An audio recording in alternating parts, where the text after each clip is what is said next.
Hey everyone, Kevin Muldoon here, and what I've got here is apparently the smallest game controller in the world. Brought to you by 8-Bit Do, or 8-Bit Do. They've got a series of retro style controllers that look like the NES, the Famicom, Super NES, Super Famicom, etc. This is their smallest controllers. It's called the Zero. You see it works on Android, iOS, Windows, Mac, and it also works with my RetroPie. So I thought it'd be a cool little thing to buy. You can pick up on Amazon for about $15, about £12-13 in the UK, but I bought it from AliExpress for £6.33, I think it was. So effectively, for the price of buying one in the UK, I got two shipped from China. So you can see in the back, there's the cables, etc. And it's got instructions how to use it. The LED strap hole, micro USB charging port. Now, from a specification point of view, it does work with Windows, Android, Mac OS. It's wireless, Bluetooth. It has a 180 milliamp lithium ion battery. Recharges 1 to 2 hours to charge it, and that will give you 18 hours playtime. It weighs 50 grams, and it's 73 by 35 by 10 millimeters. So that's fairly good. Now, I'm only going to open one. I'm going to give one to my brother or a friend or something. So I'll go with the blue. Now, obviously, that's not too bad. I wasn't sure if it was one of those ones that kill you when you open them up. So there's the controller. There's a nice little, what do you call it, band. That's it. So I've got the controller. God, this is so small. You know, I'm actually going to have to bring the camera down because it's so small for you to actually see it. So I've got no idea if there's a charge on it. Really fidgety, but just because of how small it is.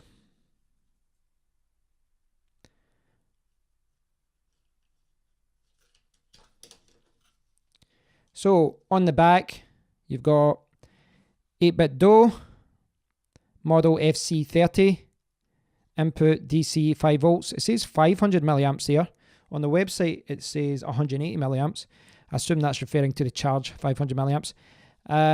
So we've got kind of like a select and start button. Let's see if I can get you better in the shot. It's kind of like a select and start button. It looks kind of like a little Pac-Man on the select. A, B, X, Y, and if you look at any Nintendo controller, you can see that the Y and the X are the other way around. So I don't know if they've did that because of some sort of copyright or just to confuse the hell out of people. But if you're playing a Super NES game, that would actually be a little bit annoying. So D-pad, kind of clicky. They've somehow managed to put a little L and R button in there as well.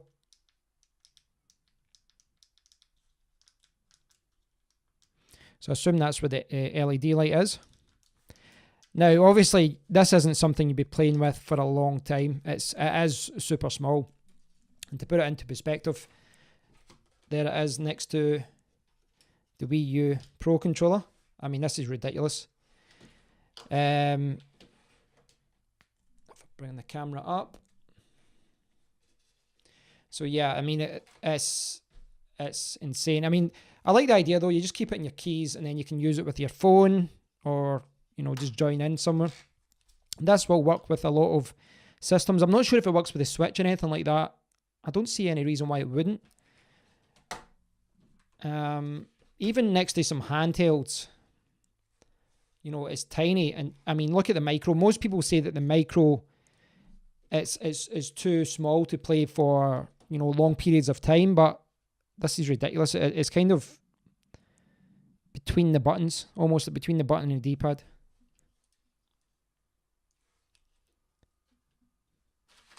So yes, it is small. It's very small. So it did say that push start should power on. So I'll bring you back down. You can see there the light was kind of going on there. Can you see that? Not getting focus. So there is a charge on it, which is good. I wasn't sure if there would be a charge on it. It does say there that you hold the start button for 2 seconds to turn it on, and you hold the select button for 2 seconds to turn on shutter mode. Oh, yeah, I read about this. You can actually use this as like a smartphone camera where you use your phone and then you can use this like a remote to take photos. Not sure why you would need that. Now it does say here that you can pair it with your controller or whatever using 0000. Hold select 3 seconds to delete pairing info. Okay, so I'm going to connect this to my phone and we'll see how it performs.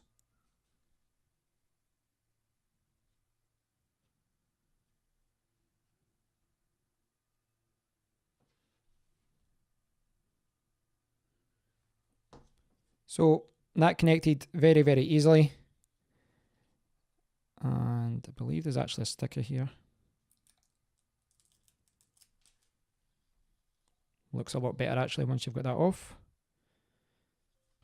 So I tried to play Mortal Kombat, but I hadn't actually played it before and it's not suitable. It's like the type of game where you have to like swipe your fingers and things like that. You don't use a controller. So I've got Rayman Adventures here.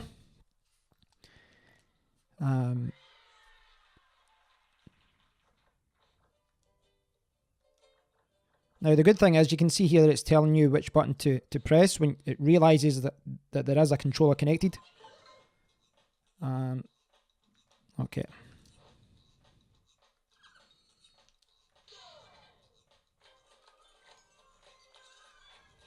The D-pad feels quite good. Oh, probably go through here.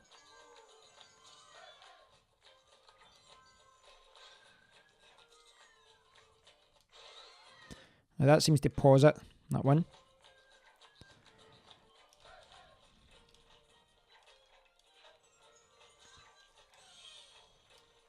Now obviously you wouldn't be playing this for like 6-7 hours at a time, but the D-pad isn't that bad. It's oh. I keep pushing that one, which seems to pause it. Yeah, it feels quite good. It feels quite good. Now, obviously, the portable size of this means that you could just take it with you anywhere you go. You could, keep it in your key rings or put it in your back pocket, your jacket, or anything like that. At the end of the day, with mobile phones, it's normally just a quick 10-minute game, 15-minute game, when you're on the bus or something. What do I do? Push down. Right, okay. So that pauses it as well. So I'll put on another game. This is a little platform game. I was trying to think of different games that would utilise all the buttons, but I couldn't think of a good fighting game off the top of my head. This is a little platform game that's quite good. Now,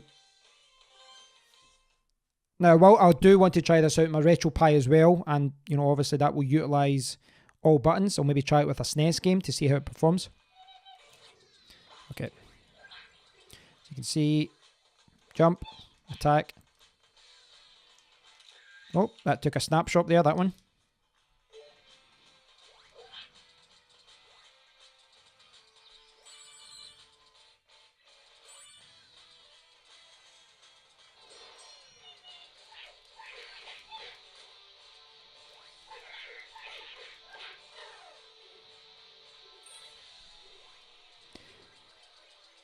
If you haven't played this before, this is quite a great little game. Quite a great little game. What am I talking about? Yeah, this is a good game. I recommend trying it out. Now, I did download... I do have another game that I tried out quickly, and it didn't work correctly, so I'll show you that. So Goldeneye, that would be a good example as well. Now, you can see the good thing is, it's got a D-pad ABC, and you can see that when I move the D-pad, it disappears. However, when I put it on initially, it wasn't working correctly. It does work per se, but I'll show you just now what I mean. So can fire weapons, so I don't know what button that is. That's jump. That pauses for whatever reason. This one doesn't seem to do anything. Maybe it's a special weapon later. Select and start doing nothing. But here's the important part. The D-pad isn't working at all. Now, I went into the controls, and there is a part that says, you know, D-pad move, X ninjutsu, A jump, B attack. It doesn't work. So this was the first game I tried after Mortal Kombat, and I started thinking, oh no, that, you know, the controller doesn't work. But I think it's down to the developers. I can just stand still and use all my ninja stars, whatever they are. What was that? Like a little spear. So yeah, I mean, it is recognising there's a gamepad there. It is letting me play the game, but the D-pad isn't recognised. I think this is more to do with Sega than the controller, because this worked perfectly on Rayman and it worked perfectly on Dan the Man. So I think it comes down to the game itself and whether it does support controllers. Imagine if I connected my Wii U controller or any other controller to this, I'd be having the same problem here. So what I'm going to do is try and fire up my Retro Pi, and we'll see how this little bad boy performs with a game like, you know, a SNES game or an arcade game when I'm going to utilise more buttons. So we'll give that a try. So I'm in my Retro Pi now, and what I need to do is set up the controller. What I had to do previously was unpair it on my phone, push select on the 8-bit, do 0, and it unpaired it, and then I set it up on the Retro Pi, and now, there you go. So I can now set it up, down, left, right, start, select. Now, A and B is back to front as it is in Nintendo, so that's something I don't like. X, Y, left shoulder, right shoulder, and I don't have the other buttons on here. I don't have left trigger, right trigger, anything like that. But what I need to do is hopefully I can set up hotkey. How about L and X? L and X, would that work? Start next. No, I don't be able to set that up. Right, I'm going to set this up without the hotkey, but I can use my PS3 controller as a hotkey until I figure that out. So you can see I've got my Retro Pi set up here, and I'm controlling everything using my 8-bit do 0. So one way to do is, I think a SNES game is a good example because it's got 6 buttons. Now the buttons are obviously going to be a little bit back to front, because of, you know, B is there on a Nintendo, B and A, and then Y and X, but they've done it the other way around. Again, I don't know if this is like a copyright thing. Okay, Castlevania, there's a good option. So far this doesn't play well, but the same issue is happening with the other controller. So this could be an issue with the game and not the controller. So I'll try a different game.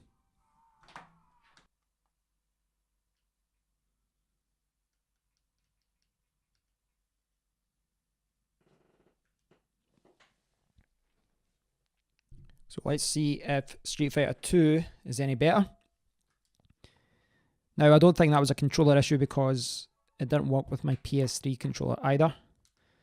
So it might be something to do with the setup of the game.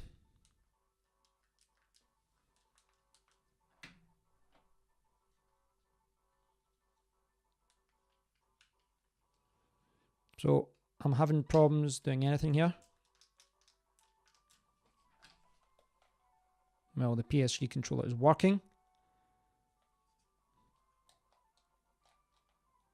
So I'm not sure what's going on there. But one way to do it, I'll try it out. I'll check the controls again because this could be a Retro Pi issue.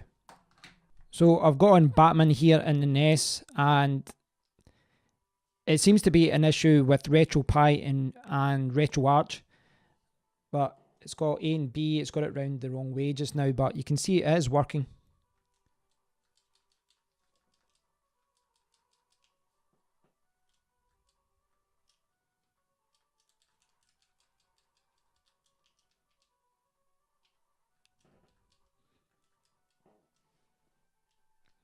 So it works well, but I do need to set this up and do a little bit more configuration on this. The good thing is it does work with the RetroPie, but you might have to mess around with the settings for a little while. So guys, I just unpaired it using the select button, repaired it with my phone. It took seconds.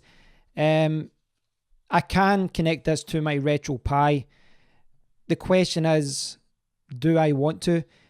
For me, the RetroPie is something I'm kind of setting up the RetroPie as something that I'd use as a home console. So I'm looking at controllers like the Wii U Pro, the PS4 controller, the PS3 controller. Those controllers make more sense to me. It doesn't make any sense to use this on a big television. Not anymore. It doesn't make any sense. But I must admit, I only paid £6.30 for this, and I do think if you're going to buy this, buy it from China. It seems to be half the price as it is in the United States and the UK and all that. And you know what? It's not the best controller in the world, but see, for the mobile phone, this is actually pretty brilliant. It really is good. I didn't have high expectations for this, if I'm honest, because there has been mixed reviews about this. Some people have said, oh, it's not practical, it's too small and things like that. But if this is just something you throw it in your back pocket, in your jeans, attach it to your keys, you could even put it in your wallet or something, I suppose. It's that small. It's super light, it's super small, and it does make games better. When I'm playing games like Damn the Man, they're playable with the on-screen buttons, but it's just so much better using a controller. It just makes the game so much more playable.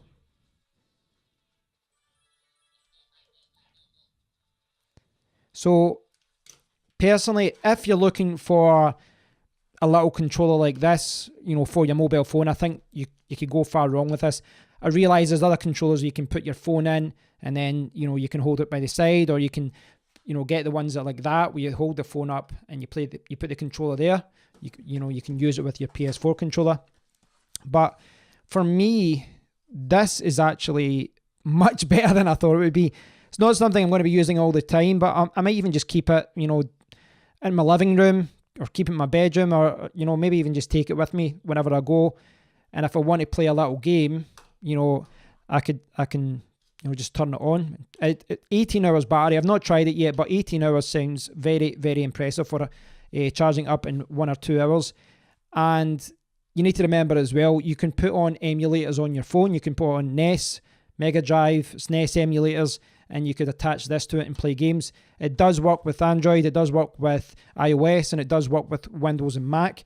I did show that it worked with RetroPie. A little bit of a pain to set up. It's maybe some little thing that I'm missing. Even the little even the little cable here is quite cute. If I can get it in here. So